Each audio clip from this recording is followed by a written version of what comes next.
থেকে উঠাইয়া তারপর তাকে আবার পুনরায় তাকে আবার পোড়ায় ফেলছে। এটা এটা আমি দেখলাম বৈশাখী টেলিভিশনে।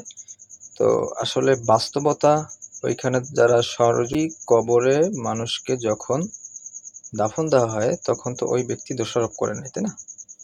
ধরে নেন যদি আমার আব্বা মারা যায়, তো আল্লাহ না করুক, তো বিষয়টা হলো যদি কয়েক মানে আমরা ধরেন নাই বা আমাদের বয়স শেষ হয়ে গেছে, চলে গেছিলাম আমরা।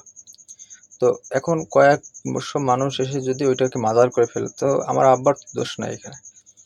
তো সে তো আর মাজার এখানে করে নাই। তো আমি আজকে একটা নিউজ দেখলাম বৈশাখী টেলিভিশনে, মানে কমেন্টে হাজারো হাজারো গালি এবং হাজারো হাজারো বাজে মন্তব্য, যেটা আসলে এই বাংলাদেশে 5 তারিখের পরে এটা আমরা মেনে নিতে পারতেছি না।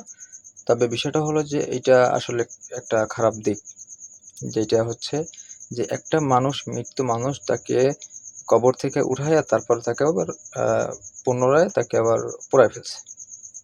এটা এটা আমি দেখলাম বৈশাখী টেলিভিশনে। তো আসলে বাস্তবতা ওইখানে যারা সরজমিনে ছিল তারা কতটুকু কি করছে জানি না। তো আমি মনে করি যে এটা করা উচিতই হয় না একবারে।